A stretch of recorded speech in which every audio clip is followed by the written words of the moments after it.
Well, it's better than nothing, I guess. Good morning, Hamilton. You're listening to Fireside, live from the Hamilton Radio Tower, WHAM. Good golly, that sounds good to say. We're really rolling now. So, it's been a while, huh? The last broadcast we had was almost 2 weeks ago now, and boy, do we have some updates for you guys. So, sit back, grab your favorite blended beverage, and enjoy as I regale you with all the news. So, this explanation might be a little better with Angie here, but it's fine. I'm sure she'll be here soon.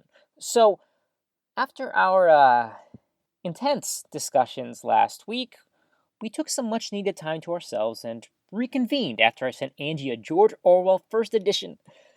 Now we're ready to work together? Yeah, together. So we got together early last week with some notes. After a long few days, we were finally able to come up with a cohesive show that I think you all will really enjoy. This is Hamilton Radio. Darn it! The confounded thing keeps doing that. Just gotta give it a thump, and it ends up being okay. Mostly. So, yeah. We're gonna be a team, like Wyatt Earp and Doc Holliday, JFK and LBJ, Nikki and Drake. It's gonna be good. Well, eventually. Angie was supposed to start this week's episode, but since she's not here, I guess I'll start, no? Now, we've got good news, folks. Remember a few weeks back when I was complaining about the lack of a computer in here? And then when I went to the store to get one, they were all sold out? Well, that problem is a thing of the past. It will be, anyway. Our tech truck has arrived. The local electronics store Voltage Village has a new shipment in, and there's a line out the door. People all over town are flocking to the store to get updates or new tech into their homes and workplaces. It seems like every day there are new projects being started and shifts in research, so the demand for technology has been ever increasing here in Hamilton, as I'm sure you all know. So this project is a welcome sight indeed. As far as updates go, they seem to be rolling into our station this morning.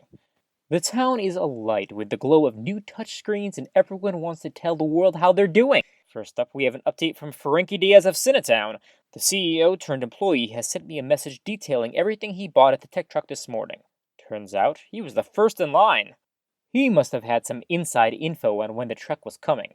It might not be a bad idea to get closer to that one. Invite Frankie to drinks. The list of new or updated loot that he's plundered from the unassuming electronics retailers is extensive, but the most important pieces of information were found at the bottom of the list. As I mentioned earlier this month, Cinnatown went down after debris from the Unit Airland craft smashed through the theater's roof and broke critical parts of the main projector. Until yesterday, everything had been repaired save for the light gels, which Frankie hadn't been able to cobble together from spare parts he had lying around. We've been without avant-garde film pieces for nearly a month, until today. Frankie picked up nearly 20 light gels, so even if one breaks or malfunctions, or a part of the first plane ever to fly over Hamilton crashes into the gels and makes them unusable, Frankie will be prepared! Next up, we have a slightly different, but still informative... Angie! So nice of you to join us. I'm sorry, what? Shush, please. For like 5 seconds. I just got off the Cyan train, which was running late, mind you, and there was this terrible alarm siren that was going off every 30 seconds, but that wasn't the worst of it, oh no. Layered on top of that obnoxious-ass siren were 3 different alert banners all playing in different languages, none of which were mine. Don't you speak 5 languages? 6. I speak 6 languages, so frankly they could have been the same message, but I couldn't fucking tell because I couldn't understand them. Whoa! Language! Sorry. Oh, have you heard about that tech truck that came to town? Nope. No idea what you're talking about. Next, we have a... Wait a minute there, do-it-yourself. We're not going anywhere until we talk about the 10-foot-tall pink elephant in the room. Does it have to be pink? What about red? Fine, but you're not dodging this one. We've got to talk about all these hairpins and gaff tape holding everything together. What about it? Seems to be doing the job to me. I'm afraid to touch anything. I'm barely sitting on this chair. Well, that chair is brand new, so... Oh, great, I won't die today. Everything else, though, is held together with bullshit and dreams. And seriously, what is with all the hairpins? How could one human possibly use all these hairpins, let alone have so many to spare? You can see my hair, right? There's a lot of it. Yeah, but all these hairpins? Sure, your hair looks pretty thick, but all these? They're not even all the same color. I may or may not still have some from a few of my exes. A few? Jeez, Alex, have you been hoarding them? Never mind. The point is, we need new things in here. The desk looks fine and some of the mics are okay, but what is that terrifying pile of junk laying in the corner? Is that just trash you're hoarding? Do we need to have a conversation about hoarding? That's just stuff I'm working on. There are working bits in that stuff. I just have to sort through it. I've been a little preoccupied with the show, but once I get these technical difficulties worked out, I can start salvaging and get rid of the rest. It's fine. Can we throw on an ad while we talk about this? I'm sure the listeners don't care. Okay. Yeah. Give me a second. Shoot! Why? Why? Can we please get rid of some of that stuff? It's been 2 weeks and it looks the same as it did when we tried to record last time. I'll have you know that I was able to pull a cord from one of the old mics and use it to make a longer connection to the board, so I had room to swing my mic if I was moving from the board to my laptop. Might need some lubrication, but... All that work and all you got was a cord? That's not enough. We could use that space for something else. Isn't there room somewhere else for that junk? Yeah, I guess. It's just really convenient there, but besides that, the studio is fine. Can we at least order... Wait, why are the sound levels registering? Alex, why are our mics still broadcasting? Something's wrong with the board, I think. You hit this button up, but it didn't do what we wanted. This is the kind of stuff I'm talking about. You just gotta give it a... Alex, that wasn't even an ad. During your next segment, I'm going to search through what we've got and find a real ad from this century. Sure, go ahead. My segment is actually next, so by all means... Nope, you've had all morning. It's my turn. That's not how this works. Compromise. Just make sure my levels are okay. Fine. So, this week on Fireside, I'm introducing a new segment. I really like that name, by the way. Very good choice. Thanks. Like I was saying, our new segment this week is called Politically Correct, where we bring you the news from our corporate-sponsored city overlords. Angie! Compromise. Listen up, everyone. This week, the council is having a public vote on whether or not to allow Jethro Synth an opportunity to become a part of our town. Now, higher up the corporate ladder, the UC has the final say, but there's still hope. Our city council still has to vote yes before Jethro Synth can operate within town limits, and I say that we say no. Even though the council has had a number of public forums concerning Jethro, they've refused to hold a public forum before the vote, which is absolutely ludicrous. Us, the people being directly affected by this new corporate overlord, should have a say before our council votes. I did my part. I tried to call last night about that garbage contract and how there should be a citizen vote, not a council vote, but no one was even answering their phones. What kind of government doesn't listen to their own people? Angie, what time were you trying to call? The proposed contract between Jethro Synth and the UC was announced at close of business yesterday, and the city council vote was announced first thing this morning. So, no one was there to physically answer the phones? That's beside the point. The vote isn't happening until next Monday, so I urge all of you listeners to call your counselor and express your opinion against Jethro Synth. They're bad for our financial ecosystem, and who knows what they'll do to the job market. Jethro will surely put our locally grown fair farms directly out of business, and the UC doesn't even care. Once they have control over our food, who knows what will happen. Fair is shifting their focus once Jethro Synth is coming in. They're trying to work together, Angie. Jethro and Fair Farms work together? That's what they want you to think, Alex. Once the corporate fucks have a hold on you, they'll sweep across the board and put Fair Farms right out. Did you Did you just bleep me? Well, yes, but the timing was a bit off. Wow. In addition to being a capitalist warmongering sympathizer, Al here wants to censor me. Dear citizens, prevent this tyranny and call your counselors and tell them to vote no on Jethro.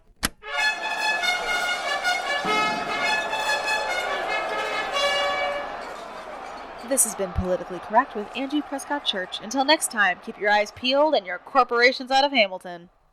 Well, that was just riveting. Anyway, I have good news about the Recreation Center, listeners. Well, and some not so good news, but the good news is very good.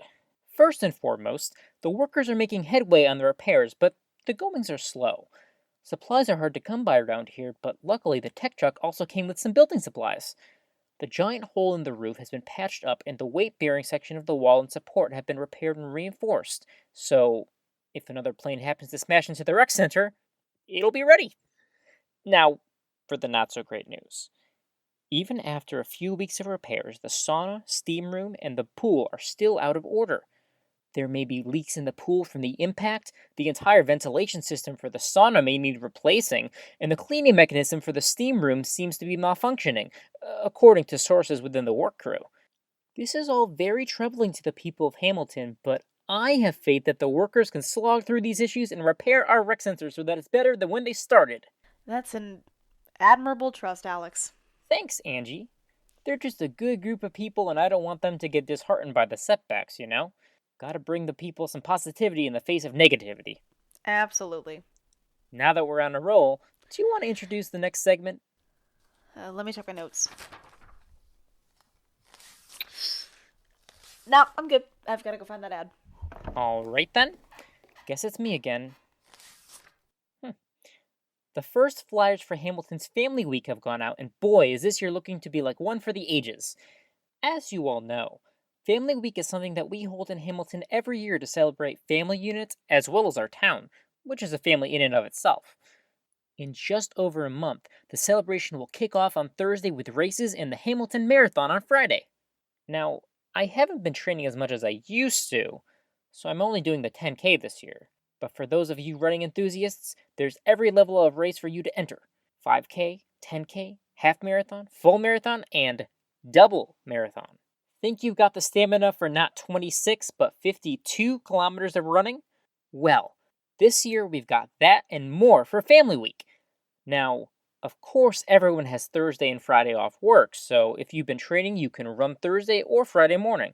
But that's not all. Thursday night, the carnival opens until the closing ceremonies on Sunday night, led by our wonderful council. The whole weekend is jam-packed with fun-filled activities for the fams and familiars in your life. So come on down. Got anything to add about Family Week, Angie?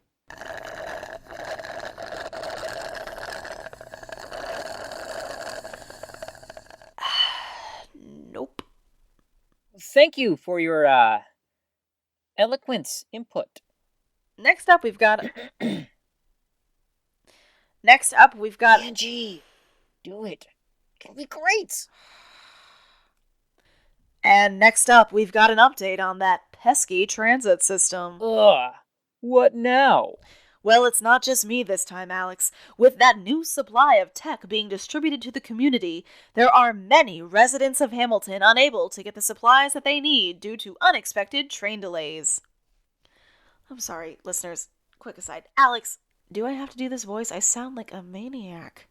Okay, fine. You don't have to do the voice. Great, so we've described the issues with the blue lines before, but now we've got issues of a different color, namely red. Transopolis Corp is reporting electronic issues with not only the red line, but the crimson line and the scarlet line. It seems like Transopolis might need to take a trip over to Voltage Village along with the rest of us if a train ever leaves Central Station. Our transportation tyrants have issued an official list of alternatives for anyone who normally uses those lines. Citizens who normally take the red line should take the burgundy line to the vermilion line, or start on the mahogany line, walk about half a mile to the next station, and take the carmine line going the opposite direction. Alternatives to the crimson line are auburn-colored bicycles. Provided by Transopolis. How generous. Instead of fixing their own shit, they provide you with some bikes so you can get all sweaty on your way to work. So kind. Finally, alternatives for the Scarlet line are forthcoming, I guess. They expect that by the time that the Cardinal line is up and running, you can use that. Until that happens, which could be never with the rate that we're going, Transopolis says you should take the Carnelian line or the Ruby line, which, trust me, will take forever. So plan accordingly. It seems like things may be getting worse before they get better, and if any of these delays have prevented you from getting your new equipment from the tech truck at VV, they are taking calls and reserving items for those living or working on or near the red lines. Oh no! The bit's done, Alex. We don't have to be on vaudeville anymore. No, I actually just realized some actual bad news. What's wrong? Liz! She lives on the Rose line. The Rose line is an offshoot of the Pink line. She's fine. But the pink lines are an offshoot of the red line to begin with. That's like doubly worse. She's gonna think everything is going just fine and then get to the red line to be late for work or late for tea with Grandma Jane. I gotta call her. I'll be right back. Who's Liz anyway? Great. Good talk, Alex.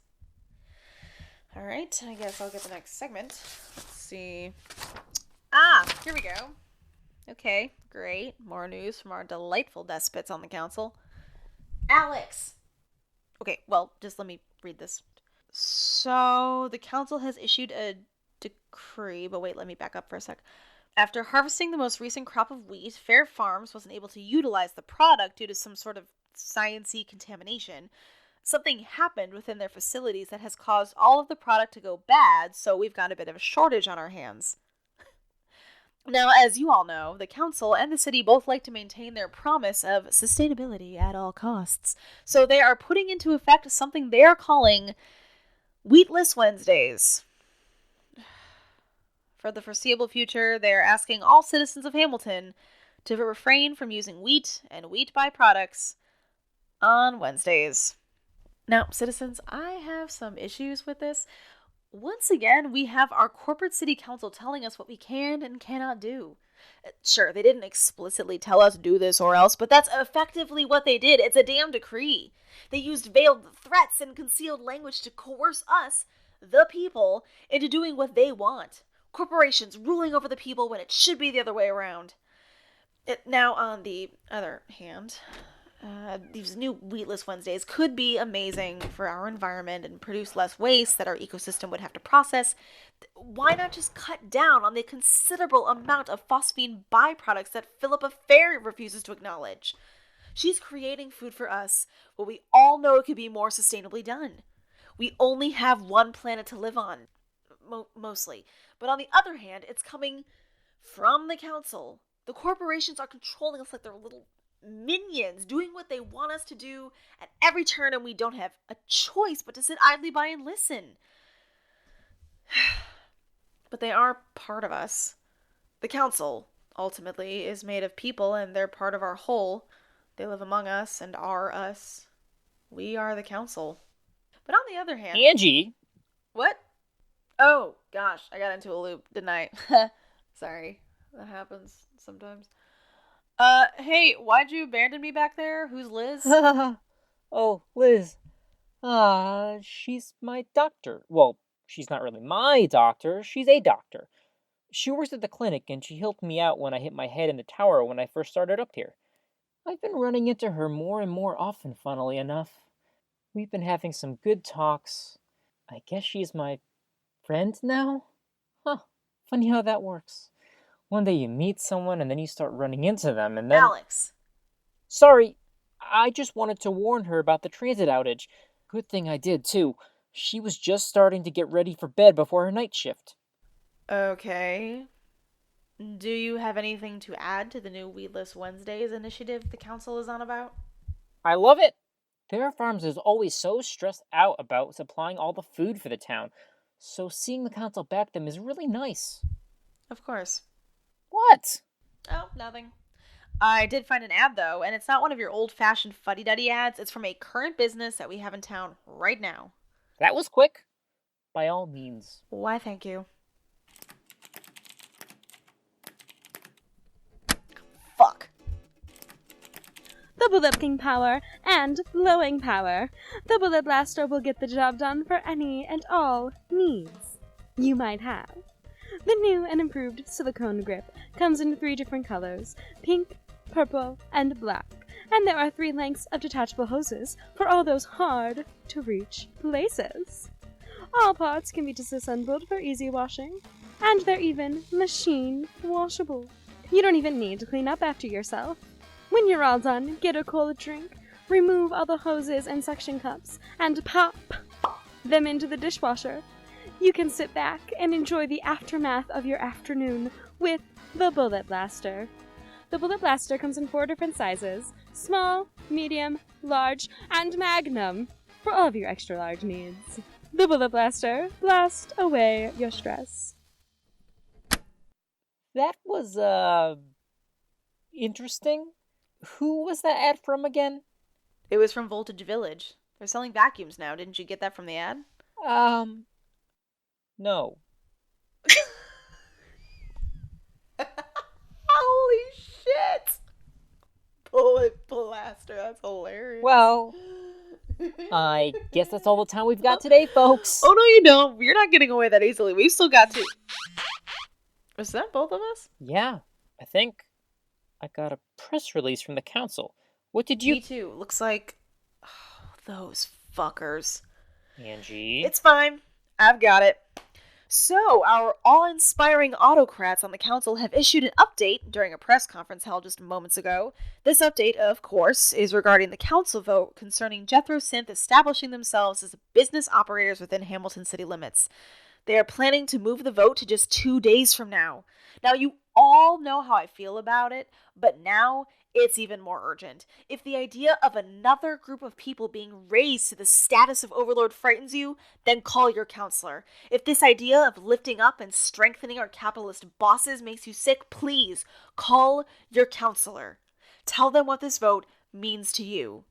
But if you think this move will be good for Hamilton, or that it will ease the pressure on our current agricultural market, or if you like competition within the marketplace, then I guess you can call them too. Either way, be a part of our electoral government. Be a player in our society. It's your duty as a Hamiltonian. Call your counselors. Just call your counselors. Express your opinion. Yeah! Call your counselor and express your opinion. Which brings me to my previous point, Alex.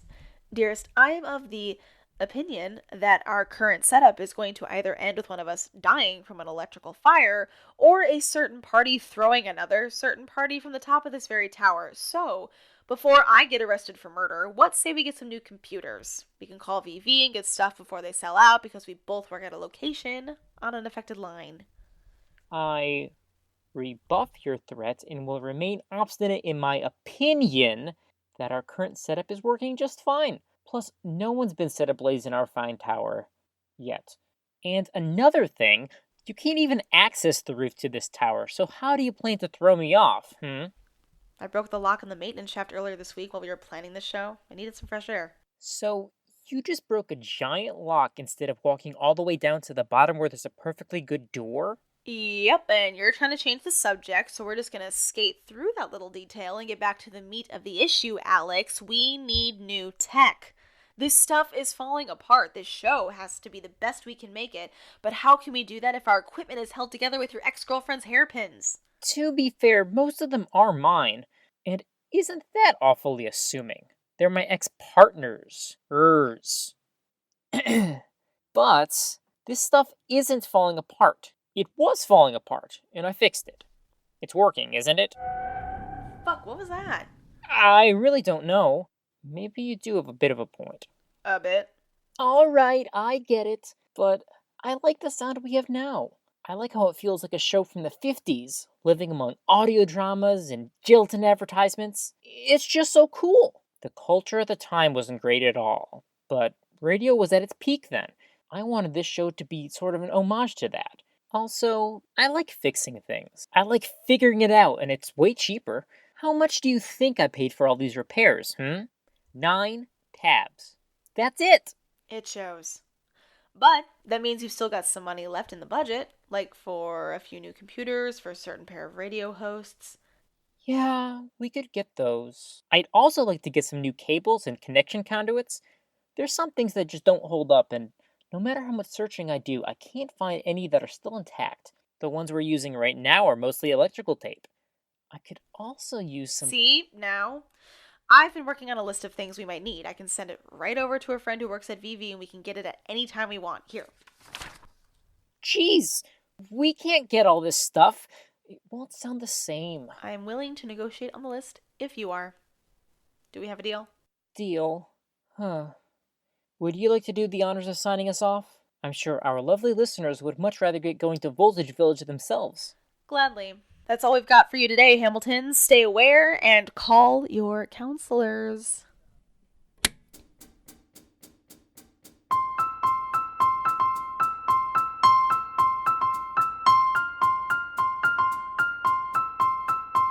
Fireside was written, directed, and produced by Dylan Becker and Gabby Halligan.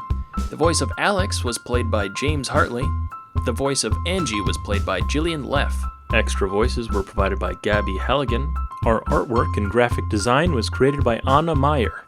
Make sure to follow Fireside Radio at fireside_radio on Twitter, like our Facebook page, and be sure to leave a rating and review on iTunes or wherever you listen to your podcasts. If you have any comments or questions, feel free to email us at firesideradio@gmail.com. The team here at Fireside would also like to thank Emily for her love and support. It means a lot. And until next time, I'm Dan Barron, and this was Fireside.